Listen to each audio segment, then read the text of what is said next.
अदलिया में किसी किस्म की मुदाखलत बर्दाश्त नहीं होगी। अदलिया की आज़ादी पर कोई समझौता नहीं किया जाएगा। चीफ जस्टिस पाकिस्तान का रोक-टोक मौकिफ। जजेस के खत पर सुप्रीम कोर्ट के फुल कोर्ट इजलास का एलामिया जारी। एलामिया के मुताबिक अच्छी साख वाले रिटायर्ड जज की सरबराही में इंक्वायरी कमीशन को मामले की छानबीन करनी चाहिए। वजीर आजम ने यकीन दहानी कराई कि कमीशन की तश्कील की मंजूरी के लिए विफाकी काबीना का इजलास बुलाया जाएगा। सीनियर तरीन जज जस्टिस मंसूर अली शाह का कहना था, अदलिया की आज़ादी बुनियादी सतून है जो कानून की हुक्मरानी बरकरार रखता है। वजीर आजम ने यकीन दिलाया, आज़ाद अदलिया को यकीनी बनाने के लिए मजीद मुनासिब इकदाम करेंगे। मुलाकात में फैजाबाद धरना केस फैसले पर अमल दरामद यकीनी बनाने पर भी इत्तफाक।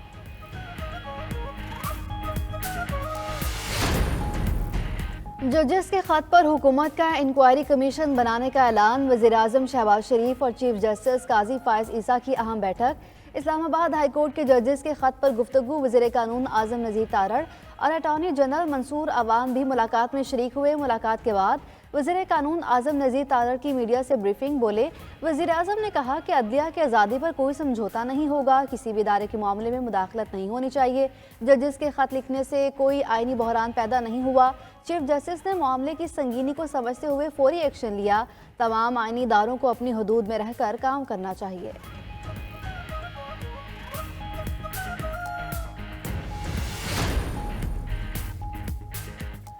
जजेस के खत पर विफाकी हुकूमत की जानिब से इंक्वायरी कमीशन का कयाम कबूल नहीं। PTI का ऐलान। कोर कमेटी के हंगामी इजलास में चीफ जस्टिस की वजीर आजम से मुलाकात पर भी तशवीश का इजहार। मामला सुप्रीम कोर्ट के लार्जर बेंच के सामने रखने और खुली अदालत में कार्रवाई का मुतालिबा कर दिया। अलीमा खान कहती हैं, 6 जजेस के खत ने बहुत सारे अफराद को बेनकाब किया। जब जज इंसाफ के लिए खड़े नहीं होते तो इंसाफ नहीं मिलता। PTI का अदलिया की आज़ादी के लिए रैली निकालने का ऐलान। बैरिस्टर गौहर ने कहा, बानी PTI को जजेस के खत में दर्ज वाक़यात पर अफसोस है। इतवार को पेशावर में अदलिया की आज़ादी और कैदी नंबर 804 की रिहाई के लिए रैली निकालेंगे। अदलिया के साथ खड़े हैं। मामले पर चीफ जस्टिस को भी खत लिखेंगे। फैसल जावेद ने कहा, हमारी तहरीक का मकसद कैदी नंबर 804 की रिहाई है।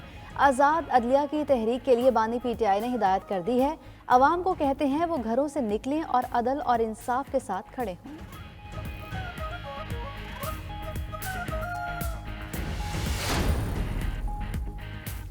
तालिबान दहशतगर्दी के खात्मे के लिए किए गए वादों को पूरा करें। तर्जुमान अमरीकी महकमा खारजा मैथ्यू मिलर ने कहा, चाहते हैं कि अफगानिस्तान की सरजमीन दहशतगर्दी के लिए इस्तेमाल ना हो। तालिबान पर वाज़े किया है कि अफगानिस्तान को दहशतगर्दों की महफूज पनाहगाह ना बनने दें। अमरीका और दीगर मगरबी ममालिक दहशतगर्दी के खिलाफ काम जारी रखेंगे।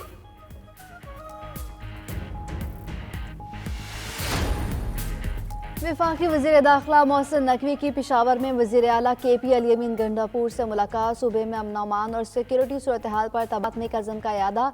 मुलाकात में दहशत गर्दों के खिलाफ इंटेलिजेंस बेस्ड ऑपरेशन मजीद तेज़ करने का फैसला। मोहसिन नकवी ने कहा, चीनी शहरियों पर हमले के अनासिर करार वाकई सजा से नहीं बच सकेंगे। पूरी ताकत से मुल्क दुश्मनों को जवाब देंगे। वज़ीर आला KP ने कहा कि खैबर पख्तूनख्वा दहशत गर्दी से सबसे ज़्यादा मुतासिर हुआ है। आवाम के जान माल के तहफ़्फ़ुज़ के लिए हर मुमकिन इक़दाम उठाए जाएंगे।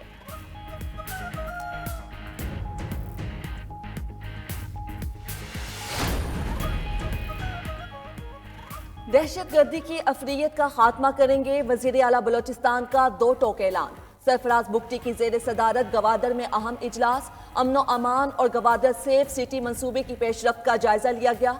वज़ीर आला बलोचिस्तान ने कहा, CPEC मंसूबे पाकिस्तान और बलोचिस्तान की तरक्की के ज़ामिन है। बहाली अमन पहली तरजीह। दहशतगर्दी का मुकाबला पूरी कुव्वत से करेंगे। चीनी माहिरीन और तमाम वर्कर्स की फुल प्रूफ सिक्योरिटी को यकीनी बनाया जा रहा है। वज़ीर आज़म की बिजली चोरी सहूलतकारी में मुलव्वस अफसरान के खिलाफ कार्रवाई की हिदायत। शहबाज शरीफ की ज़ेर सदारत बिजली चोरी की रोकथाम के हवाले से अहम जायजा इजलास। वज़ीर आज़म ने कहा, मौशी सूरत हाल कतई तौर पर बिजली चोरी जैसे मसले की मुतहम्मल नहीं हो सकती। मुल्क को अरबों डॉलर का नुकसान पहुँचाने वालों को सजा दी जाएगी। जनरेशन कंपनियाँ सरकारी खजाने पर बोझ हैं। निजकारी के लिए काम फौरी शुरू किया जाए। वफाकी काबीना की ECL कमेटी की तश्कील 9 वज़ीर आज़म सरबराही करेंगे।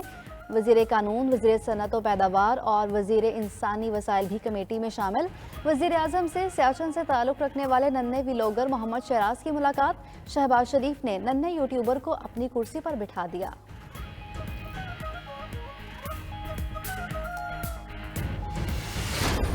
सताए अवाम पर एक और बोझ, बिजली मजीद महंगी कर दी गई।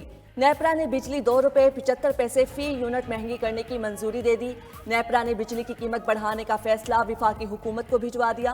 फैसले में कहा गया, सारिफीन से इजाफी वसूलियां अप्रैल, मई और जून में की जाएं। सारिफीन पर 85 अरब 20 करोड़ रुपए का इजाफी बोझ पड़ेगा। बिजली की कीमत में इजाफे का इतलाक के इलेक्ट्रिक सारिफीन पर भी होगा।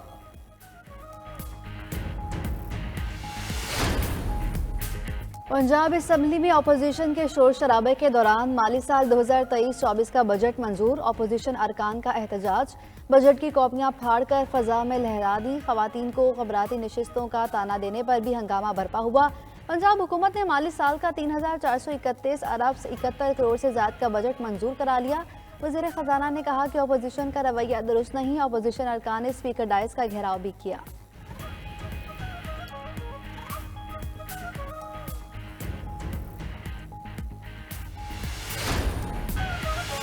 रब्बना